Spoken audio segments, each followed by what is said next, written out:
चार बेलागाम घोड़े, मोटिवेशनल कहानी। हम सब ने जीवन में कई कहानियां सुनी, पढ़ी या देखी होगी।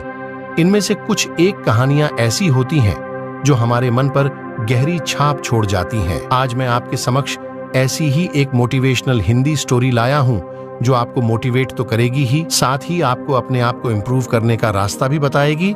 बस आपको इस कहानी को पूरा सुनना होगा। कई सालों पहले किसी एक राज्य में एक राजा राज करता था। इस राजा को घोड़े पालने का बहुत शौक था। इस राजा के पास वैसे तो कई सारे घोड़े थे, लेकिन इसके पास 4 ऐसे जंगली घोड़े थे जो इस राजा को काफी पसंद थे। राजा ने इन घोड़ों को ट्रेन करने के लिए कई ट्रेनरों को बुलाया, मगर कोई भी इन घोड़ों को अच्छे से ट्रेन नहीं कर पाया। जब भी कोई इन पर बैठने की कोशिश करता तो यह उसे तुरंत अपनी पीठ से फेंक देते या उसे लात मार देते। राजा को घोड़े प्यारे बहुत थे, इसलिए ट्रेनरों को सख्त वार्निंग दी जाती थी कि इन पर जोर जबरदस्ती ना की जाए, यानी कि इन्हें मारा पीटा न जाने कई महीने निकल गए, मगर कोई भी ट्रेनर घोड़ों को अच्छी तरह से ट्रेन करने में सक्षम नहीं हो पाया। तब राजा ने अपने राज्य में ढिंढोरा पिटवाया कि जो भी व्यक्ति इन घोड़ों को अच्छे से ट्रेन कर देगा उसे बहुत बड़ा इनाम दिया जाएगा।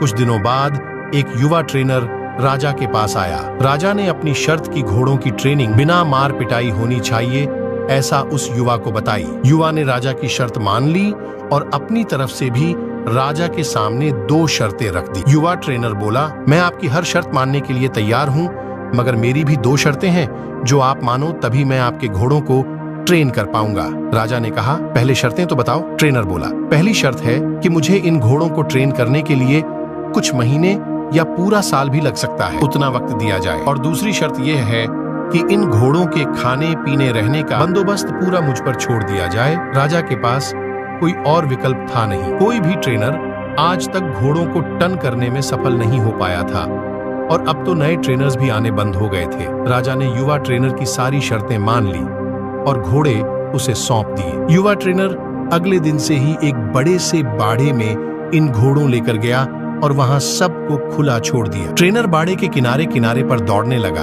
फिर दौड़ते दौड़ते थकने के बाद यह युवा ट्रेनर वहीं बाड़े में लेट गया। वहां से उठने के बाद उसने खुद ही घोड़ों को चारा खिलाया और पानी पिलाया। इन सब प्रक्रिया के दौरान उसने घोड़ों को नहीं बांधा था। अगले दिन भी ट्रेनर ने वही सारा काम दोहराया जो उसने पहले दिन किया था। ये काम उसका नित्य क्रम बन गया। वह घोड़ों को बाड़े में खुला छोड़ देता, उन्हें घास चारा खिलाता और बाड़े के किनारे किनारे दौड़ता रहता। धीरे धीरे चारों घोड़े भी उस ट्रेनर के पीछे पीछे दौड़ना शुरू कर दिए। घोड़ों को लगने लगा कि ट्रेनर उनका दोस्त है और उनसे प्यार करता है। सारे घोड़े ट्रेनर के साथ बहुत ही सहज महसूस करने लगे। कुछ महीने बीतने के बाद एक दिन राजा अपने घोड़ों की खबर लेने के लिए और यह देखने के लिए कि ट्रेनिंग कैसी चल रही है बाड़े में आया। राजा ये देखकर खुश हो गया कि सारे घोड़े ट्रेनर के पीछे पीछे दौड़ रहे थे।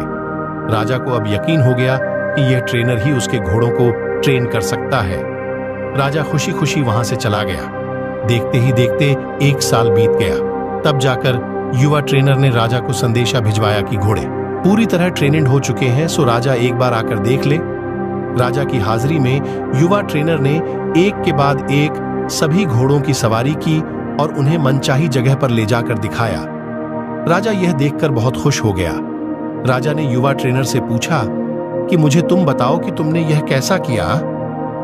युवा ट्रेनर ने राजा को सारी बात समझाते हुए कहा, मैंने सबसे पहले इन घोड़ों को अपनापन महसूस कराया। इनके साथ रहकर मैंने इनको आजाद करके यह जताया कि मैं इनका दोस्त हूं और मैं इनसे प्यार करता हूं। फिर मैंने इनको खाना और पानी देकर उनके और करीब जाने की कोशिश की और इनके साथ खेलकर इन्हें सिखाने की कोशिश की। इस तरह धीरे धीरे यह मुझे अपने करीब आने देने लगे, अपनी पीठ पर बैठने देते और फिर एक दिन ऐसा भी आया जब मुझे यह पीठ पर बिठाकर दौड़ने लगे। राजा ने युवा ट्रेनर की समझदारी की प्रशंसा की, उसे वादे के अनुसार लाखों सोना मुहावरे दी और साथ में हमेशा के लिए इन चारों घोड़ों की देखभाल करने की नौकरी भी दी। दोस्तों, कहानी तो बहुत ही मजेदार और रोचक है ही, मगर इसका जो सारांश है बहुत ही गहरा है। अगर मनुष्य के जीवन के साथ इन 4 घोड़ों की तुलना की जाए तो यह 4 घोड़े होंगे चिंता, गुस्सा, घमंड और लालच। और मनुष्य की बुद्धि को हम युवा ट्रेनर की तरह देख सकते हैं। जिस तरह से युवा ट्रेन में समय लेकर और समझदारी से धीरे धीरे चारों बदमाश घोड़ों पर काबू पाया, उसी तरह कोई भी मनुष्य अपने जीवन के सबसे बदमाश घोड़े यानी कि चिंता, क्रोध, घमंड और लालच पर काबू पा सकता है। पहला अप्रशिक्षित घोड़ा जो कि चिंता है। हमारी बुद्धि को यह समझाना होगा कि चिंता बुरी होती है और चिंतन फायदेमंद होता है। चिंता किसी भी समस्या का हल नहीं होता। हाँ, चिंतन से हमें नए रास्ते जरूर दिखाई देते हैं। दूसरा उद्वड़ घोड़ा है क्रोध। दोस्तों, कभी कभी जीवन में क्रोध करना आवश्यक होता है। कभी कभी ऐसी परिस्थितियां आती है जब आपका हक कोई मार रहा हो या बेवजह आप पर जुल्म कर रहा हो, तब क्रोध करना कोई बुरी बात नहीं है। मगर क्रोध कब करना है, कैसे करना है, कितना करना है, किस पर करना है, इन सब की लगाम अपने हाथों में रखना बहुत जरूरी है। तीसरा उद्वंत घोड़ा है लालच। लालच ज्ञान पाने की हो तो अच्छी है, लालच अज्ञानता की हो तो बुरी है। लालच धन मेहनत से प्राप्त करने की हो तो अच्छी, लालच बिना मेहनत के गलत तरीके से धन प्राप्त करने की हो तो बुरी। चौथा और आखिरी उद्वंत घोड़ा है घमंड। मैं यह काम कर सकता हूं, इसे गर्व कहेंगे, और सिर्फ मैं ही इस काम को कर सकता हूं, यह घमंड होता है। बस यही सारे फर्क बुद्धि रूपी ट्रेनर से इन उद्वड़ घोड़ों को समझाना होगा। फिर आपके यह चारों बदमाश घोड़े भी देखिए कैसे कंट्रोल में आते हैं। दौड़ वास्तविकता दर्शाती कहानी। मैं स्कूल के दिनों बहुत होशियार विद्यार्थी था। मैं क्लास मॉनिटर, शब्दावली चैंपियन, सामान्य ज्ञान प्रश्नोत्तरी का चैंपियन, मूल रूप से एक ओवरअचीवर था। मैंने अपनी अकादमिक रैंक बनाए रखने के लिए खुद पर बहुत ज्यादा दबाव डाला और पाठ्येतर गतिविधियों में बहुत मेहनत की। मैंने कॉलेज की पढ़ाई पूरी की, मुझे नौकरी मिल गई, लेकिन मेरे अंदर का यह अति उपलब्धि स्वभाव संतुष्ट नहीं था। मैं जो भी करता था उसमें अतिरिक्त मेहनत करता था। मेरी नौकरी बहुत तनावपूर्ण थी। मैं अपने काम को ही जीने लगा था। मैं हर रोज काम पर देर तक रुकता था। परिणाम स्वरूप मुझे नियमित रूप से सिरदर्द होने लगा। मुझे बहुत छोटी उम्र में ही पीठ दर्द हो गया, 29। लेकिन पुरानी आदतें आसानी से नहीं बदलती। मैंने खुद को और अपनी दिनचर्या को नहीं बदला। मैंने अपना काम करने का तरीका जारी रखा। मैं अपने हर काम में सर्वश्रेष्ठ बनना चाहता था।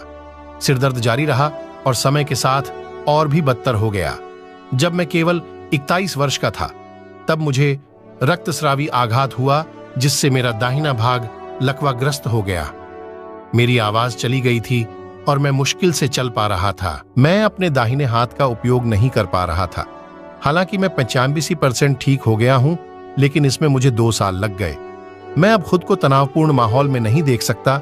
यह ऐसा है जैसे प्रकृति ने मेरे व्यस्त जीवन पर रोक लगा दी हो। अब मेरे पास बैठने और सोचने, गेम खेलने के लिए दुनिया का सारा समय है। मैंने अपना खुद का व्यवसाय शुरू कर दिया है। काम तो है, लेकिन मैं अपनी सुविधा से करता हूं। मैं ब्रेक लेता हूं और आराम करता हूं। काश किसी ने मुझे यह पहले समझाया होता कि स्वास्थ्य को नजरअंदाज करने वाली प्रतिस्पर्धा और अंधी दौड़ जो हम छोटी उम्र से सीखते हैं, चाहे वह स्कूल में हो या घर पर, अच्छी नहीं है। ये आपके शारीरिक और मानसिक स्वास्थ्य को गंभीर रूप से नुकसान पहुंचा सकता है। अपना ख्याल रखें। स्वास्थ्य हमारी सबसे बड़ी संपत्ति है और हमारी प्राथमिकता। हमें हमेशा और सबसे ज्यादा इसका ख्याल रखना चाहिए। तो दोस्तों, अगर आपको हमारे इस वीडियो से कुछ सीखने को मिला है तो कृपया वीडियो को लाइक करें और चैनल को सब्सक्राइब करें, ताकि मेरे हर नए वीडियो आप तक पहुंचती रहें।